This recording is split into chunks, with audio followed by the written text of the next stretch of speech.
Umat yang jumlahnya terbesar, terbanyak, bahkan konon menurut catatan sampai 90%, tapi dipermainkan oleh mereka kelompok-kelompok kecil ini.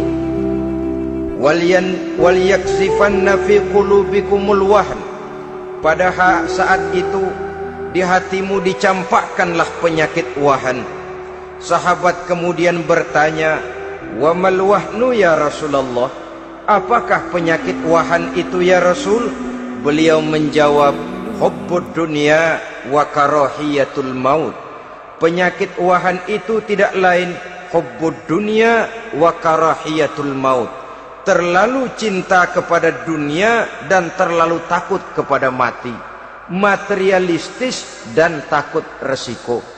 Dua penyakit inilah yang menyebabkan walaupun umat ini mayoritas, tapi dipermainkan oleh yang minoritas. Walaupun dia golongan terbesar, tapi nasibnya seperti makanan di atas meja makan. Dari segala macam penjuru mau menghantam dia. Saudara-saudara kaum muslimin yang berbahagia, ini merupakan analisa sosial bahwa pada suatu saat nanti akan terjadi di tengah-tengah umat di mana kita dihantam dan diserbu dari segala macam penjuru. Akidah didangkalkan, peradaban dan kebudayaan dirusak, makanan dan minuman diracuni, pakaian ditelanjangi dan lain sebagainya, sampai kita melepaskan nilai Islam yang kita cintai ini. Kondisi sosial ini satu saat akan datang kepada kita. Demikian analisa dan peringatan dari Rasulullah sallallahu alaihi wasallam. Marilah sekarang kita melihat, adalah benar bahwa di zaman sekarang kita insya Allah tidak akan mengalami perang Badar sehebat yang pernah dialami oleh Rasul dan para sahabatnya. Tetapi sesungguhnya perang yang kita hadapi di zaman sekarang ini tidak kalah hebatnya dengan perang Badar, tidak kurang dahsyatnya dengan perang Uhud, tidak kurang ngerinya dari perang Khandaq. Hanya saja yang kita hadapi sekarang ini bukan ujung pedang, bukan ujung tombak, bukan ujung panah. Yang kita hadapi sekarang ini adalah perang akidah, perang ideologi, perang mempertahankan keyakinan. Yang kalau kita kalah sekarang, kita memang masih beragama, tetapi anak kita, cucu kita, generasi yang akan hidup 5, 10, 20, 30 tahun yang akan datang, wallahu a'lam bissawab.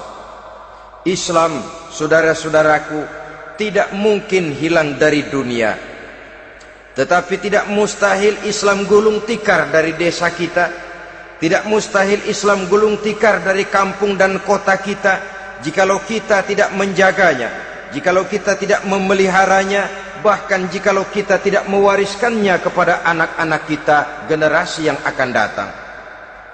Marilah kita mengingat sejenak bagaimana Islam di Spanyol yang pernah jaya, pernah mewarnai daratan Eropa, dan yang sekarang hanya sekedar tinggal ceritanya saja.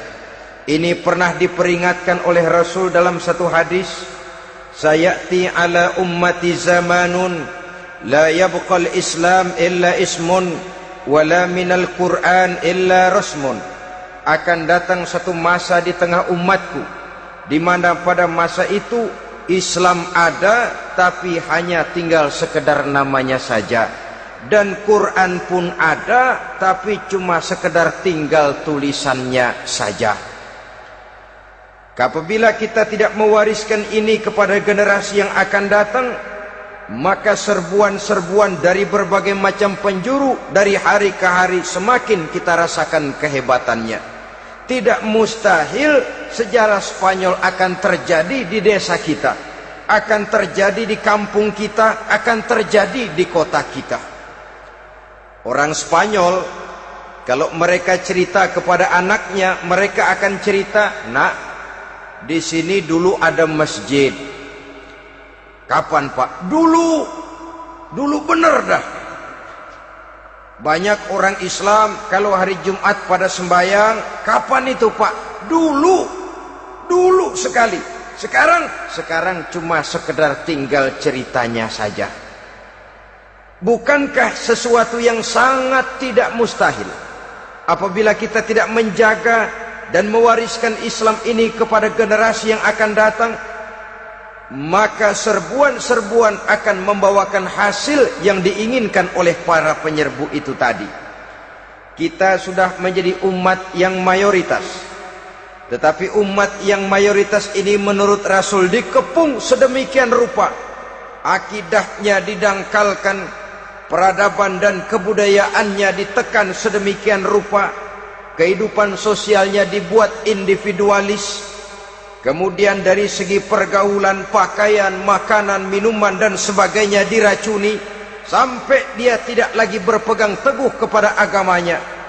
Dan dikala itu hilang kehebatan umat ini di mata musuh-musuhnya. Orang lain memandang kita ringan saja, enteng saja, satu umat yang sudah kehilangan wibawa. Padahal konon kabarnya kita mayoritas, tapi enak saja dikutak-kutik orang lain. Dan dikala itu di hati kita merajalela penyakit wahan. Penyakit wahan itu apa? Pertama, hubbud dunia, terlalu cinta kepada dunia. Terlalu cinta kepada dunia yang menyebabkan kita lupa akan tanggung jawab dan kewajiban, lupa meneruskan dan mewariskan Islam kepada generasi yang akan datang. Kita berlomba hanya untuk mengejar dunia dan seluruh isinya.